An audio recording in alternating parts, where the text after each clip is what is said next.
Aurten berriro ere martxan jarri ditugu Gasteizeko eskola kolektiboak. Ulertuta unibertsitate honek langile klasearen interesak ez dituela inoiz erantzungo, gure bidea sortzeari ekin diogu. Eta horretara datoz, aurreko urteetatik sortu eta aurten egonkortzea espero ditugun talde kritikoak. Zergatik orain gure jakintza propioa sortzearen beharra?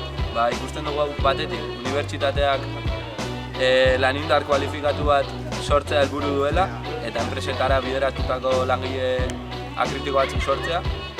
Eta bestetik, garapena eta investigazioa haien interesetara soilik bideratzen dutela, ez? Zentzu honetan, guk hezkuntzarekiko dugun ulerkera guztiz kontrajarria da.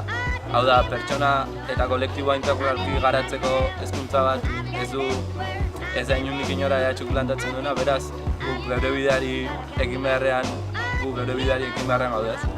Eta horretara datoz aipatu bezala, talde kritikoak, jakintza esparru ezberdinetan, antolatu ditugun talde kritikoak, esparru horretan sakondu eta langile klasearen mesedetara egongo den jakintza bat ekoizteko. Aurrean, guk gure jakintza propioa ekoizteko beharra ikusi dugu, guk ez badugu egiten, argi dago EHuk ez duela gure partez egingo, eta horretarako zer egin dugu, geratzen zaiguna antolatu eta borrokatzea. Eta zentzu horretan egin duguna izan da, talde kritiko ezberdinak sortzea, fakultatez fakultate, irakasgaiz eta garrantzitsu ikusten ditugun arloetan, jakintza subertitu, sakondu eta hau langile klasearen mesedetan jarriz.